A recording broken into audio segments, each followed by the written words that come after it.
Nadaljujemo pa z novico o pomembnem znanstvenem odkritju. Med tehnologijami prihodnosti so kvantni računalniki, saj omogočajo izvajanje precej bolj zapletenih nalog od tistih, ki jih zmorejo današnji računalniki. Matematični fizik Tomaž Prosen z Ljubljanske fakultete za matematiko in fiziko pa je v sodelovanju s skupino za kvantno računalništvo podjetja Google prvi na svetu dokazal, da se kvantni računalniki lahko uporabljajo tudi v znanosti. Z njim so odkrili popolnoma novo vrsto magnetnega transporta in članek o tem danes objavili v prestižni reviji Science. Več Darja Zupan.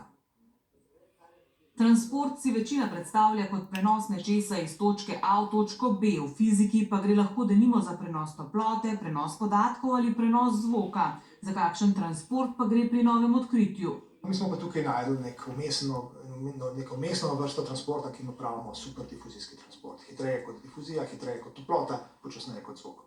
Raziskava odpira številna znanstvena vprašanja, še celo več. Vodilni avtor članka pravi, da smo na pragu nove revolucije uporabe kvantnega računalnika v računski fiziki.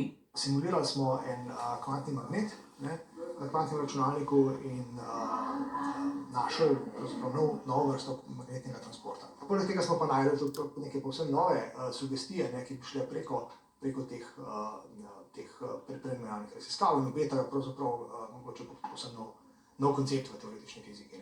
In zakaj je to odkritje še pomembno? Po eni strani so kolegi z Fakultete za matematiko in fiziko odkrili nek povsem nov naravni fenomen, imenovan superdifuzija. Po drugi strani je pa pomembno to, da brez kvantnega računalnika to odkritje ne bi bilo mogoče.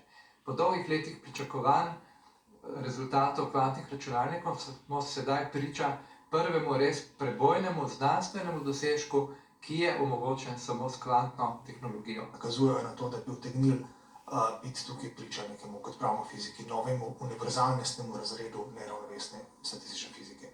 Pričakujejo, da bo ta raziskava sprožila še plaz novih podobnih odkritij v prihodnosti.